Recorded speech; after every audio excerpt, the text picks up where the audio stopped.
अस्सलाम वालेकुम, मैं हूं दीन इम्तियाज़ और आप देख रहे हैं तख्ती ऑनलाइन। मैं एक महफ़िल में बैठा हुआ था और बच्चों की परवरिश पर बात हो रही थी। मेरे सामने मेरे ही एक कोलीग बैठे थे और वो बड़ी गौर से मेरी बातें सुन रहे थे। तो उन्होंने कहा कि मैं आपको एक वाक़या सुनाना चाहता हूँ और मैंने उनको कहा जी बिल्कुल बताइए।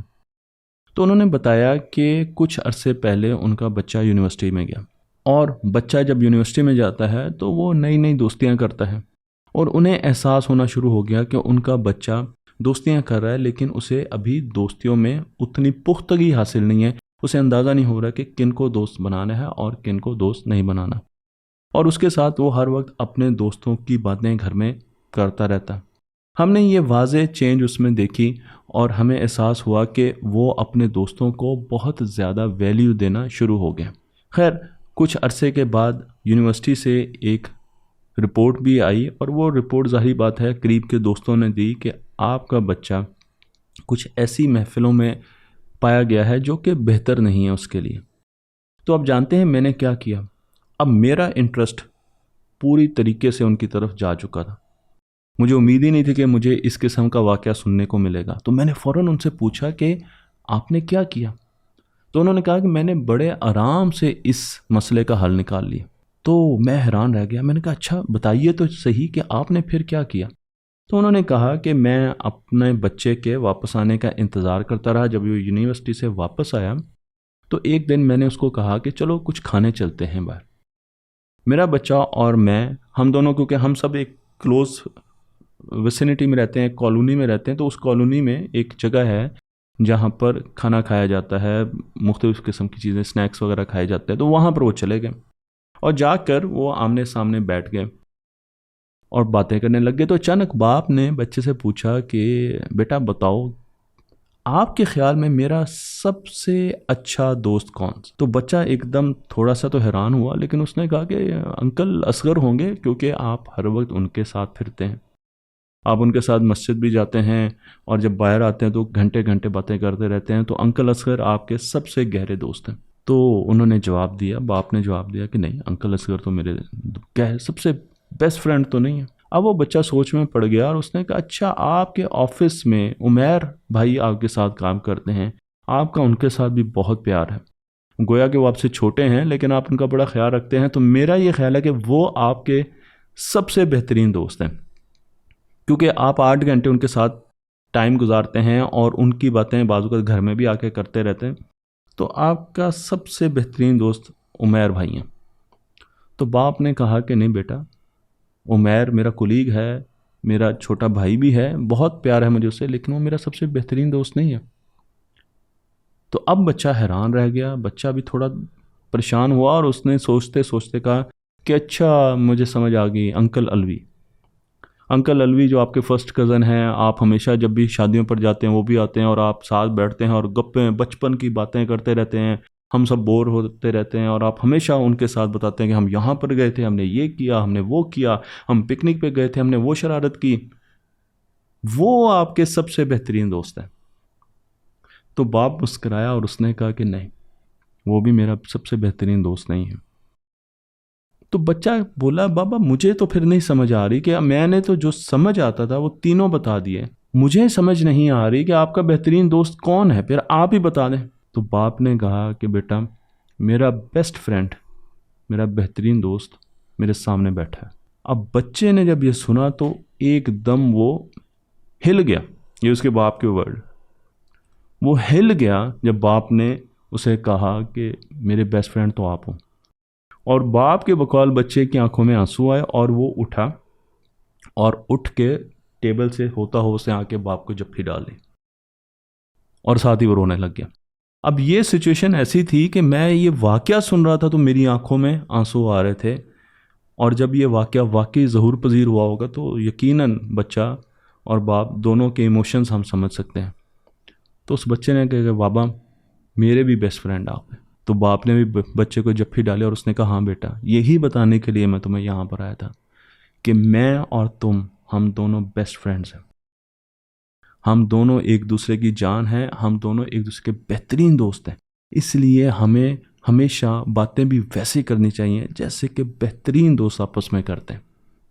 हमें एक दूसरे से हर चीज़ डिस्कस करनी चाहिए। हमें एक दूसरे से हर मौजू पर बहस करनी चाहिए ताकि हम एक दूसरे से सीख सकें। मुझे भी आपसे सीखने को बहुत कुछ मिलेगा।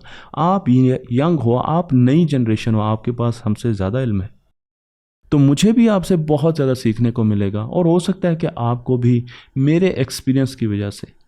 तो नॉलेज में आप मुझसे बहुत ज़्यादा हो, लेकिन एक्सपीरियंस में मैं कुछ आपसे ज़्यादा हूँ, तो मैं अपना एक्सपीरियंस आपको दूंगा और आप मुझे अपना नॉलेज दें, और इस तरीके से हम दोनों का फ़ायदा होगा। तो उन्होंने बताया कि अदील साहब, वो दिन था और आज का दिन है। मेरे बच्चे ने हर रोज़ मुझे फ़ोन करना शुरू कर दिया। हर रोज़ नहीं करता तो कम से कम 3-4 दिन हम काफ़ी देर गपशप लगाते रहते हैं।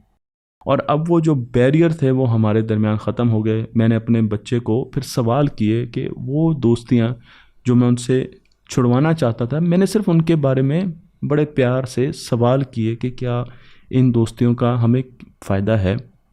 और क्योंकि मेरे बच्चे को मेरी शक्ल में एक मज़बूत और बेहतरीन दोस्त मिल गया था, तो उसके लिए बड़ा आसानी होगी कि वो उन दोस्तियों से अपने आप को छुड़ा सके। मैंने ना उसे मजबूर किया और ना ही मैंने उस पर सख्ती की। तो मेरा आपसे सवाल ये है कि क्या हम अपने बच्चों को अपना दोस्त समझते हैं? अगर हम न्यूरो साइंस की बात करें तो न्यूरो साइंस तो ये कहती है कि 10 साल से लेकर 24 साल, और अगर आप कम कर लें थोड़ा सा 20 साल के बीच में, बच्चा अपने दोस्तों से बहुत ज़्यादा करीब होगा, माँ बाप से नहीं होगा। न्यूरो साइंस ये नहीं कहती, दोस्तों से बहुत करीब होगा। तो अगर माँ बाप से करीब नहीं होगा तो माँ बाप दोस्तों का बहरूप धार लें, माँ बाप उसके दोस्त बन जाए, वो आकर आपको हर बात बताए। अगर आपकी बेटी है तो वो आपको आके बताए कि मुझे उस लड़के ने आज इस तरीके से देखा और मैंने जाकर उससे फिर पूछा कि तुम्हें ये जुर्रत कैसे हुई।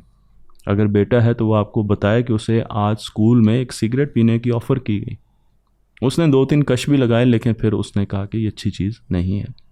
या अगर वो पी भी आया है तो वो आके आपसे डिस्कस करें।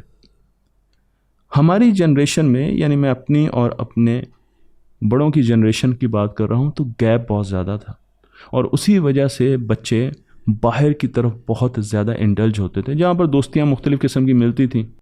लेकिन शायद अब ये वक्त आ गया है कि हमें अपनी सोच को बदलने की ज़रूरत है। हमें अपने बच्चों के साथ, चाहे वो बेटी हो या बेटा हो, उनके साथ दोस्तियाँ करने की ज़रूरत है। और जब आप अपने बच्चों के साथ दोस्तियाँ करेंगे तो यकीन जाने कि बच्चे आपसे ये भी पूछेंगे कि बाबा ये जो कमीज़ है इसके साथ ये वाला दुपट्टा पहनूं या ये, मैचिंग में कौन सा अच्छा है, ये वाली चीज़ लगाऊं या ये वाली चीज़, मैचिंग में कौन से अच्छे।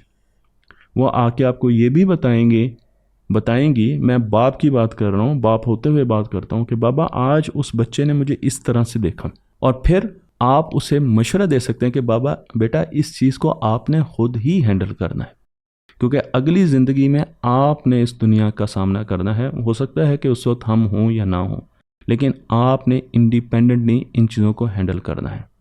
तो ये वीडियो बनाने का सिर्फ मकसद ही ये था। जब मैंने ये वाक़या सुना था तो मैंने सोचा था कि मैं इस पर ज़रूर वीडियो बनाऊंगा कि जब तक हम अपने बच्चों के बेहतरीन दोस्त नहीं बनेंगे, मेरा वर्ड है वो बेहतरीन है, आम दोस्त नहीं, आम दोस्त तो होते ही हैं, जब तक हम अपने बच्चों के बेहतरीन दोस्त नहीं बनेंगे उस वक्त तक हमारे बच्चे हमसे चीज़ें छुपाते रहेंगे। और बेहतरीन दोस्त बनने का एक बड़ा सिंपल तरीका है, और वो ये कि वो चाहे कुछ भी करके आए, वो जब आप आके आपको बताए तो आप उसे एक दिन के लिए बिल्कुल भी महसूस ना होने दें कि उसने कुछ गलत किया, और उसके बाद बड़े तरीके से उसे बताएं, जो कि मैं बहुत वीडियोस में बता चुका हूं और पूरा कोर्स है मेरा न्यूरो साइंस पर, आप प्लेलिस्ट में जाके देख सकते हैं कि किस तरीके से हमने उसे हैंडल करना है। लेकिन अगर आपने फ़ौरन उसकी बात सुन के अपना रिएक्शन दे दिया तो वो घबरा जाएगा और अगली मरतबा आपको बात नहीं बताएगा। जितनी भी बड़ी बात हो, आपने उस वक्त मुस्कुरा के उससे डिस्कस करना है और पूछना, अच्छा फिर क्या हुआ, फिर कैसे हुआ, ओहो फिर क्या किया आपने। और उसको एहसास होगा कि मेरे बाबा मुझे जज नहीं कर रहे, बल्कि वो पूछने की कोशिश कर रहे हैं, और उसके बाद फिर आप बात को किसी और तरफ ले जाए, वो भी सुकून में आ जाएगा, आप भी कुछ अरसे, और उसके बाद आप इससे डिस्कस कर लें।